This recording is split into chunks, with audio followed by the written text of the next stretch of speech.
ایک صاحب میرے پاس آئے، کہا رزق کم ہے، کچھ عرصے کے بعد پھر ملا، کہا اس مشق اور محنت پہ اللہ پاک نے واقعی میرا رزق کھول دیا ہے اور میرا رزق وسیع کر دیا ہے اور میرے رزق میں راحت، رحمت اور برکت ہے۔ تو اللہ سے کبھی بھی نا رزق ایک نہ مانگیے گا، کبھی بھی رزق ایک نہ مانگیے گا، ہمیشہ اللہ سے 2 رزق مانگے۔ اور قرآن کی بد دعا بہت سخت بد دعا ہوتی ہے، اور قرآن کی بد دعا سے بچو۔ ہمیں دنیا کی کائنات کے خزانے مل گئے، رزق روحانی نہ ملا، ہم کنگلے ہیں، ہم یتیم ہیں، ہم مسکین ہیں، ہم مفلس ہیں، ہم در بدر ہیں، ہم فٹ پاتیے ہیں، ہمارے پاس کچھ نہیں ہے، اور ہمیں رزق روحانی مل گیا تو انشاءاللہ ہم کامیاب ہیں۔ فرمائے جو بندہ اللہ کی رضا کے لیے اپنی آنکھوں کو بھوکا رکھے، یعنی اللہ نے جہاں کہا وہاں دیکھے، کانوں کو بھوکا رکھے، اللہ نے جو سننے کے لیے نہیں دیا نہ سنے، اپنے پیٹ کو بھوکا رکھے یعنی روزہ رکھے، اپنے قدموں کو بھوکا رکھے، اپنے ہاتھوں کو بھوکا رکھے، اپنے جذبوں کو بھوکا رکھے، ہاں جذبوں کو بھوکا رکھے، اندر کی طلب، اندر کے جذبے، اندر کے ولولے، اندر کی سوچ، اندر کی کیفیتیں کیا ہیں، اپنے جذبوں کو بھوکا رکھے، اپنے کانوں آنکھوں کو بھوکا رکھے، اپنے پیٹ کو بھوکا رکھے۔ میں اللہ پاک خوش ہو کے کہتے ہیں میرے بندے، میں تیری نسلوں کو فقر سے بچاؤں گا، غربت سے بچاؤں گا، تنگ دستی سے بچاؤں گا۔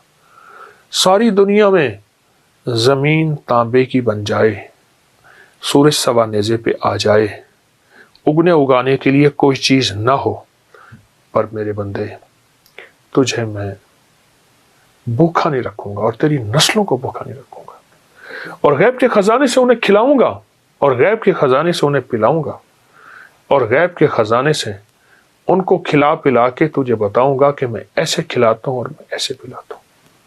میں آپ کو ایک عجیب واقعہ سناؤں۔ ایک صاحب میرے پاس آئے، کہا رزق کم ہے، میں نے کہا اپنی نظروں کو پاک رکھ، اپنے کانوں کو پاک رکھ، اپنے جذبوں کو پاک رکھ، اپنی تنہائیوں کو پاک رکھ۔ مجھ سے کہنے لگا ہو گیا، کوئی وظیفہ بتائے۔ میں نے کہا یہ بہت بڑا وظیفہ ہے، اور اس میں مشق کرنی پڑتی ہے، اور اس میں محنت کرنی پڑتی ہے، اس میں بہت سارا کچھ جو ہے وہ نچھاور کرنا پڑتا ہے، اور بہت سی چیزیں چھوڑنی پڑتی ہیں اس ایک چیز کو حاصل کرنے کے لیے۔ چلا گیا، کچھ عرصے کے بعد پھر ملا، مجھ سے کہنے لگا بہت مشکل کام بتایا، میں تو اس کو آسان سمجھتا تھا، پر میں نے اس کی مشق کی ہے، اس پہ محنت کی ہے۔ تو میں نے اس پہ ملا کیا؟ کہا اس مشق اور محنت پہ اللہ پاک نے واقعی میرا رزق کھول دیا ہے اور میرا رزق وسیع کر دیا ہے اور میرے رزق میں راحت، رحمت اور برکت ہے۔ یہ کمال چیز ہے اور زبردست چیز ہے۔ اپنے جذبوں کو، اپنی تنہائیوں کو، اپنے وجدان کیفیات کو پاک کریں گے انشاءاللہ، نظروں کو صاف پاک کر کے اللہ سے رزق کی وسعت مانگیں گے اور رزق کی برکت مانگیں گے اور عافیت مانگیں گے، تو انشاءاللہ ہم دنیا میں بھی کامیاب ہوں گے اور آخرت میں بھی کامیاب ہوں گے۔ ہماری دنیا بھی کامیاب ہوگی، ہماری آخرت بھی کامیاب ہوگی، اور ایسی کامیابی ہوگی جس کو کوئی دنیا کی طاقت ناکام نہیں کر سکتی، جس کو اللہ کامیاب کرنا چاہے۔ اللہ سے 2 رزق مانگنے ہیں، اے اللہ رزق روحانی بھی عطا فرما، رزق جسمانی بھی عطا فرما۔ لیکن مجھے دسترخوان مولا وسیع چاہیے، آقا وسیع چاہیے، کریم وسیع چاہیے۔ رزق روحانی کیا ہے؟ رزق جسمانی تو وافر مقدار میں ہمیں مل چکا ہے، رزق روحانی کیا ہے؟ یہ تسبیح، یہ ذکر، یہ اعمال، یہ تلاوت، یہ گناہوں سے بچنا، اس کی نافرمانی سے بچنا، کملی والے پہ درود و سلام، اور حضور کے آل و اصحاب سے محبت، یہ اولیاء کا ادب، یہ سارا رزق روحانی ہے۔ اللہ سے دونوں رزق مانگنے ہیں، رزق جسمانی بھی اور رزق روحانی بھی، اللہ سے دونوں مانگنے ہیں۔ دونوں رزق اللہ کے خزانوں سے لینے ہیں ہم نے، اور اللہ کے خزانوں سے دونوں رزق انشاءاللہ ملیں گے۔ عمر رضی اللہ تعالی عنہ کا ایک فرمان بتاؤں۔ آپ کا فرمان ہے، مجھے اس بات کا فکر نہیں کہ دعا قبول ہوتی ہے یا نہیں، مجھے تو اس بات کا فکر ہے میں کتنا وقت دعاؤں میں لگاتا ہوں، کتنا وقت دعاؤں میں لگاتا ہوں۔ اچھا، ہاتھ اٹھا کے دعا مانگنا ایک بہت بڑا عمل ہے۔ کچھ دعائیں ایسی ہوتی ہیں جو اللہ اور بندے کے درمیان ہیں، اور وہ دل کے اندر سے نکل رہی ہوتی ہیں اور دل کی گہرائیوں سے نکل رہی ہوتی ہیں، وہ اندر کی کیفیتوں سے نکل رہی ہوتی ہیں، وہ اندر کے وجدان سے نکل رہی ہوتی ہیں۔ کچھ دعائیں ایسی ہوتی ہیں، کچھ دعائیں ایسی ہوتی ہیں، ہاں وہ دعائیں مانگیں، وہ دعائیں اللہ کے خزانوں سے ہم لینے والے بن جائیں۔ تو اللہ سے کبھی بھی نا رزق ایک نہ مانگیے گا، کبھی بھی رزق ایک نہ مانگیے گا، ہمیشہ اللہ سے دو رزق مانگے، رزق روحانی اور رزق جسمانی۔ روحانی رزق آج تک نہیں سنا، وہ یہ ہے اچھا ہمارے گھر میں روحانی دسترخوان لگتا ہے، جسمانی دسترخوان تو لگتا ہے، ٹیبل پہ نیچے کہیں دسترخوان پہ لگتا ہے، کیا روحانی دسترخوان بھی لگتا ہے؟ اس کو سوچیں۔